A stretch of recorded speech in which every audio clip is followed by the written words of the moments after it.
Muy bien, continuamos. Y bueno, es un placer tener en el estudio a Jorge Altamira, dirigente del Partido Obrero, porque si bien originalmente cuando lo quisimos invitar era para hablar un poco sobre, bueno, cómo está creciendo toda una corriente de pensamiento, una corriente ideológica, que es la que representa el Partido Obrero, que ha tenido mucha incidencia en el paro docente de la provincia de Buenos Aires, pero que en Salta, en Mendoza, en varios lugares del país empieza a emerger una fuerza que antes prácticamente no aparecía en ninguna parte, y hoy empiezan a aparecer más dirigentes y sobre todo gente que respalda las ideas y propuestas de un partido de izquierda. Usted sabe que en Argentina siempre la izquierda ha tenido un margen muy pequeñito de votos en las elecciones. Y esta vez, de a poquito, se ha ido construyendo una fuerza que,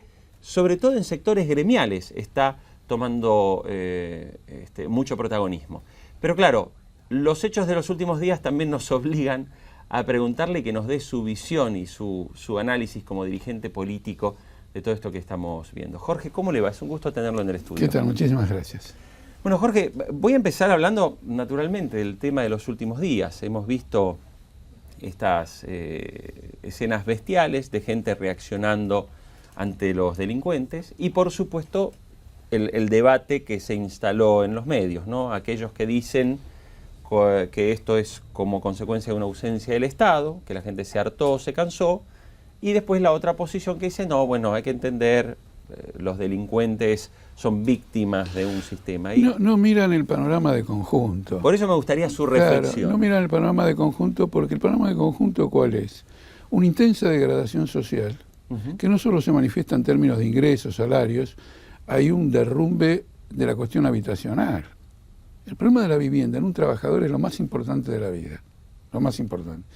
Tener una casa, no importa, comemos una vez al día, pero tenemos un techo, tenemos un lugar donde poner a los chicos, etc. El derrumbe en ese aspecto es fenomenal, en la educación y en la salud. Y del otro lado, la profunda descomposición del Estado, que se entrelaza con el delito organizado. No hace falta que yo señale nada, es información pública. La policía de Santa Fe, la policía de Tucumán, la policía de acá, la policía de allá. De modo que cuando se pide más Estado, uno se pregunta si quieren que estos jefes de policía, que acaban de protagonizar un amotinamiento, que no fue pacífico, bueno, ningún amotinamiento es pacífico, pero acá estuvo el agregado de una serie de asaltos, comercios, ¿no es cierto?, en distintas provincias. Eso es ridículo. Entonces, lo que tenemos que entender es que este es un problema político, y a los ciudadanos que, preocupados por lo que le ocurre en la calle, reaccionan en forma violenta, digo, estás entrando en una trampa, porque el responsable está fuera del escenario, que es el poder del Estado, que es el responsable. Tomemos un ejemplo interesante, que es el siguiente. Yo entiendo que esta política de linchamiento está precedida, me refiero cronológicamente, por el gatillo fácil. ¿Usted cree que es tan así? Por supuesto, porque yo lo veo en reiteradas experiencias, porque me convocan a los tribunales a estar como testigo presencial de juicio, etc. Un chico va con el auto con el padre, la policía sospecha, hace un gesto, ya le disparan. La aplicación de los códigos contravencionales. Tenés una cara sospechosa. ¿Qué concepto, cara sospechosa? Como si pudiera haber caras sospechosas.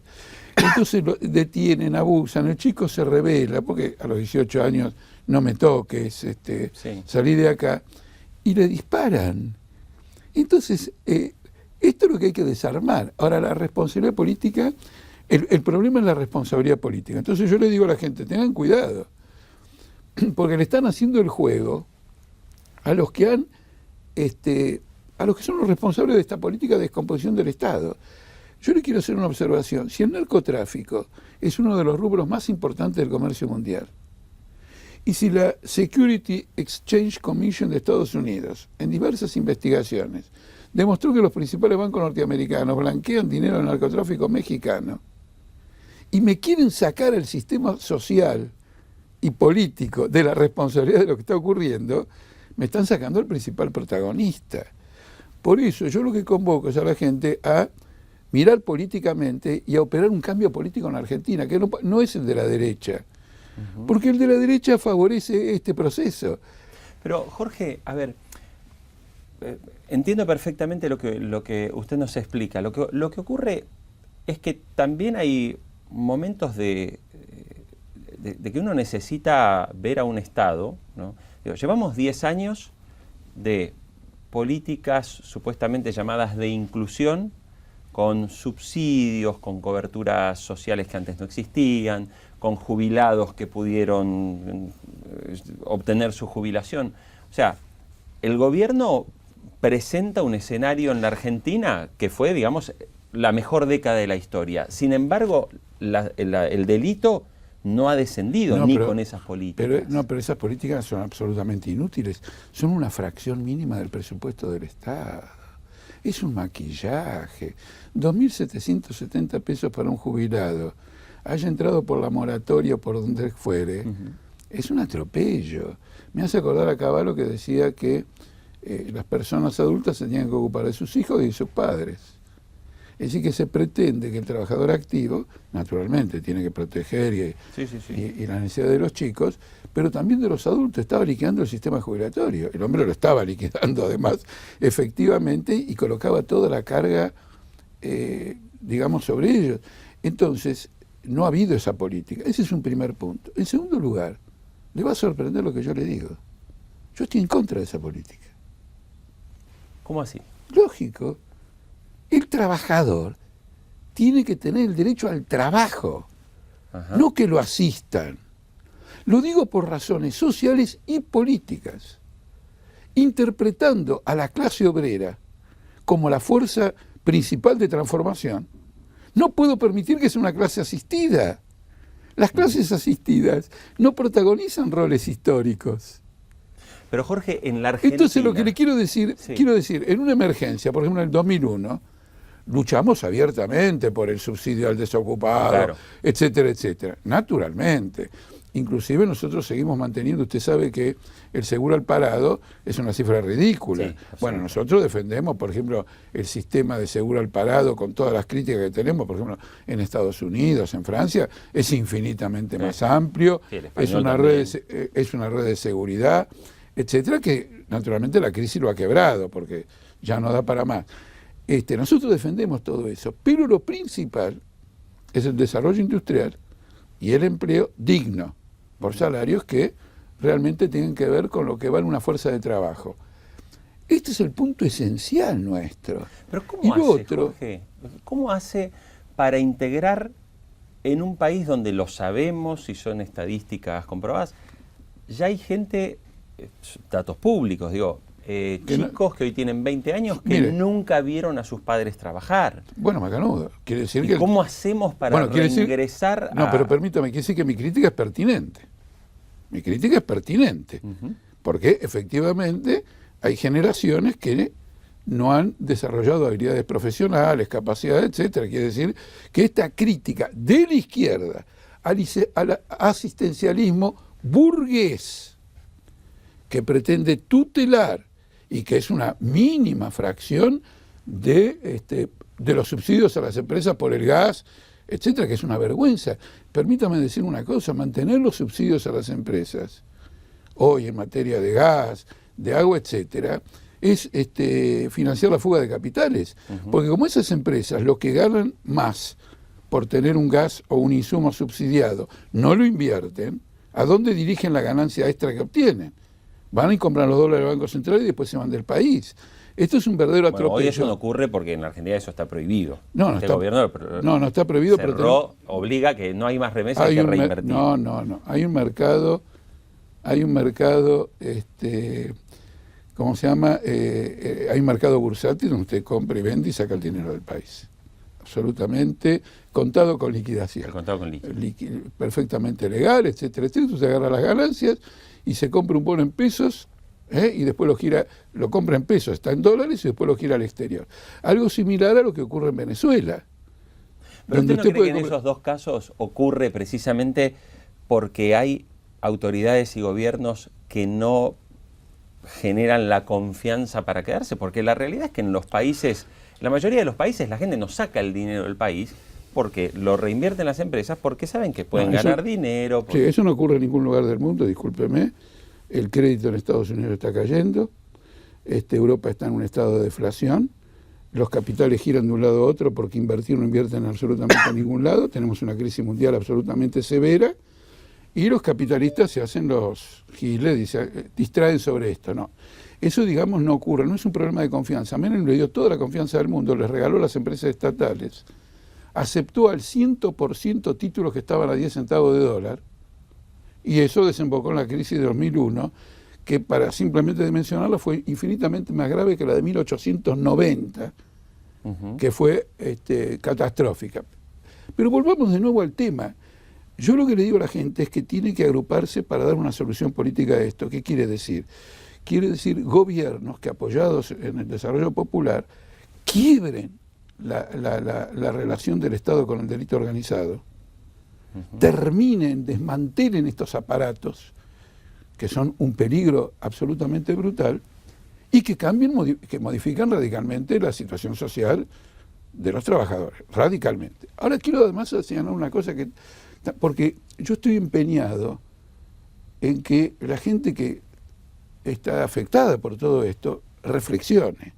A mí no me interesa descalificar o condenar. Reflexione. Yo estoy procurando de que cambie de orientación, mostrando que le está haciendo el juego a su propio enemigo, creyendo que está luchando contra la supuesta inseguridad o lo que fuere. El gobierno ha dicho que no va a modificar el mínimo no imponible. Correcto. El reloj que este muchacho le sacó a la turista norteamericana vale el 1% de lo que se queda el Estado cobrando el impuesto a los trabajadores por encima del mínimo no imponible. ¿No vamos a hacer nada contra ese robo? ¿Vamos a dedicarnos a pegarle a gente en Borges y... me río lo de Borges y Costa Rica. Y Costa Rica, porque a mí me asaltaron en Tames y Costa Rica. Ahí nomás, sí. Ahí nomás, y los corrí, etcétera, etcétera, pero bueno, así terminó. Eso hay que tenerlo en cuenta. Nadie puede ser tan necio de no darse cuenta que en función de una política, llegar a un acuerdo con el Club de París, con los fondos buitre, con el Fondo Monetario Internacional, Banco Mundial, nos están saqueando en una medida en que no lo hacen los delincuentes. Naturalmente, el delincuente lleva un componente de violencia física, que es el que más uno destaca. Pero esa reflexión hay que hacerla, porque se trata de una salida... Implicaría, Jorge, no nos implicaría... O sea, justamente, fíjese, buena parte de los últimos años el gobierno se dedicó a hablar en contra del Fondo Monetario, no le vamos a pagar a los holdouts, no le vamos a pagar a nadie.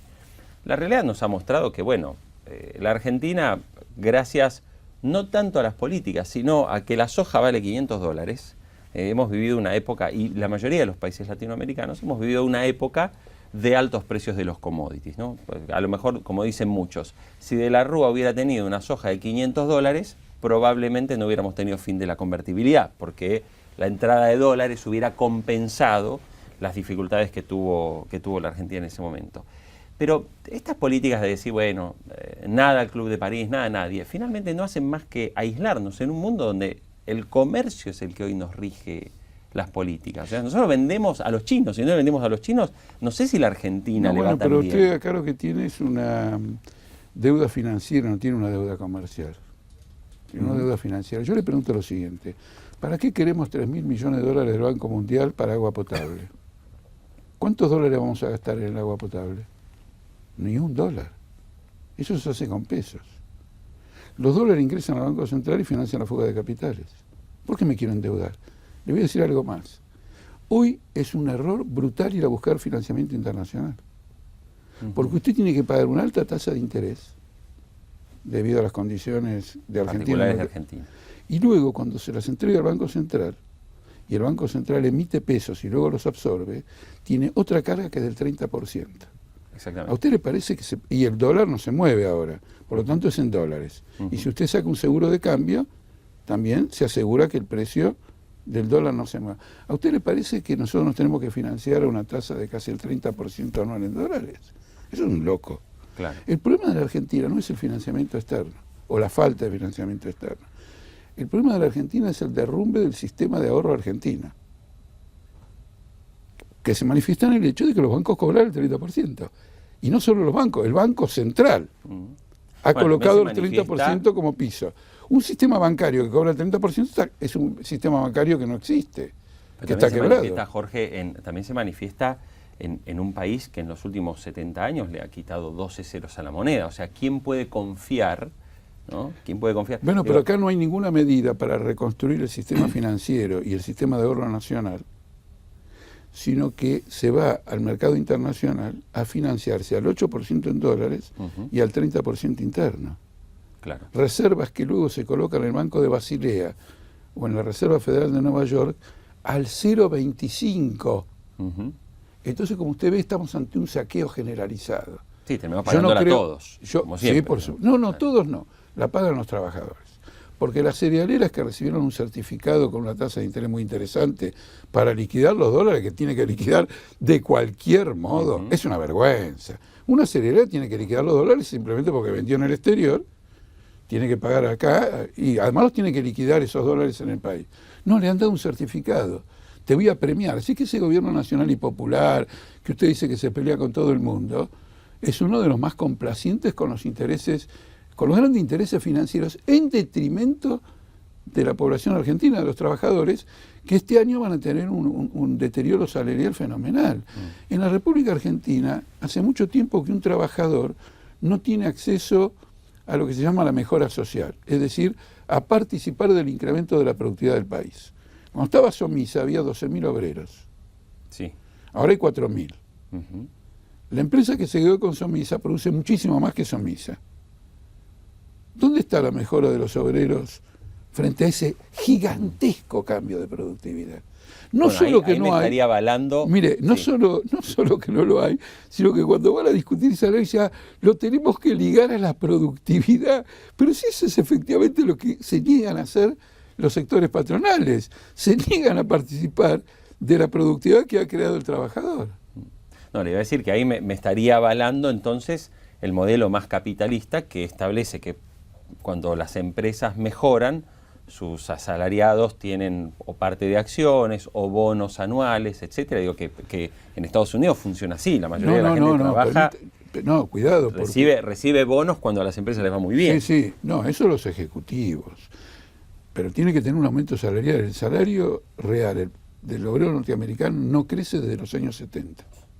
Sí, 7.50 la hora mínima está. Sí, desde los años 70. No crece en Estados Unidos. Pero la economía de Estados Unidos ha tenido un crecimiento espectacular. ¿Por qué? Por el crédito al consumo, que es lo que llevó a la bancarrota hipotecaria. Es decir, en lugar de aumentar los salarios, hipotecan los ingresos de los trabajadores. Acá está ocurriendo lo mismo. Lo mismo está ocurriendo en Brasil.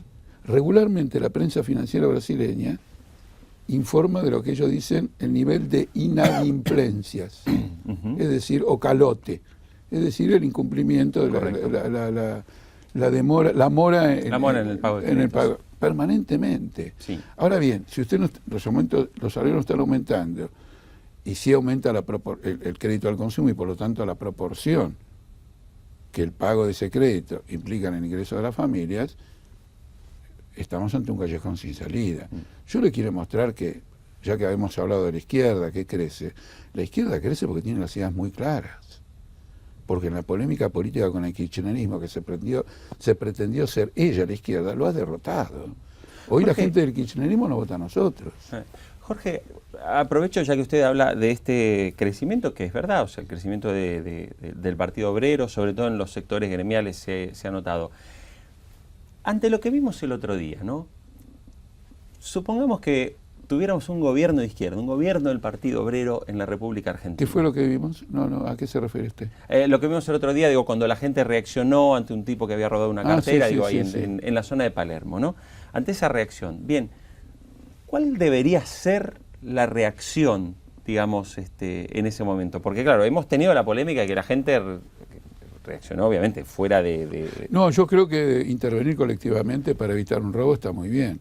Inclusive aquella vez que me robaron a mí, me golpearon y qué sé yo, yo de algún modo recurría al apoyo de los demás. La gente. Bueno, en primer lugar porque me sacaron cosas que eran muy valiosas. Yo tenía una pequeña computadorita, Sí. esas chiquitas que se llevan, y bueno, a mí me cuesta, quería que me la devolvieran. Claro, No, claro.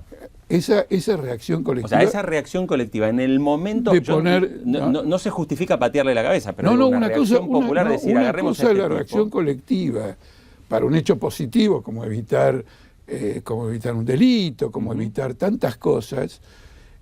Otra cosa es el linchamiento que implica, es un método fascista. Le voy a comentar lo siguiente. El otro día de casualidad escuché a Marcos Aguinis, Sí. que como Carlos Maslatón defiende esta metodología.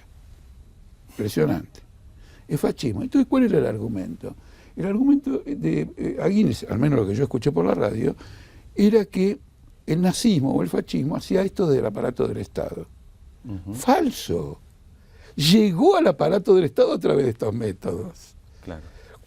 Cuando obtuvo el poder del Estado, ya no necesitaba ir a pegarle a nadie, armaba los campos de concentración, llevaba un régimen contable, es decir... Lo institucionalizó. Institucionalizó, armó un sistema burocrático de masacre del ser humano. Pero esto es fascismo, porque es la agresión colectiva contra otra persona que hace abstracción de las condiciones sociales y políticas que nos están ocurriendo y que deben ser modificadas para que no ocurran. Claro. Ahora, yo creí que usted me iba a preguntar, entonces voy a hacer yo la pregunta, ¿qué haríamos nosotros como gobierno cuando se producen estos hechos? A diferencia de Zaffaroni, que dice, bueno, hay un homicidio muy grave en el Rosario y todo lo demás, bueno, él dijo que era un homicidio agravado, pero a diferencia, bueno, acá hubo un homicidio, pero quiero decir, en general, nosotros inmediatamente convocaríamos a una reunión general de vecinos, como gobierno, antes de recurrir a una medida penal. Y hacemos un debate. Dice, mire muchachos, esto no soluciona nada. Además, como escuché hace un rato, mañana capaz que cualquiera de nosotros es confundido con un ladrón y resulta que los linchadores terminan siendo linchados. Claro. Entonces, haríamos una asamblea con los vecinos, una reunión, y debatimos el problema.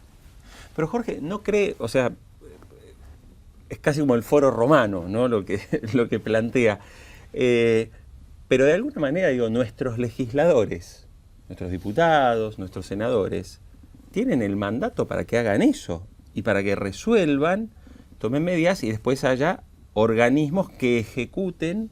Digo, porque aquí se han subido las penas, han hecho mil cosas, pero la realidad es que después, digo, parecemos un país que le gusta mucha asamblea, mucha polémica, mucha discusión, pero poco hacer. No, pero una asamblea, no. Mire, nosotros como norma del Partido Obrero tenemos que, si hay una reunión, tiene que votarse una resolución.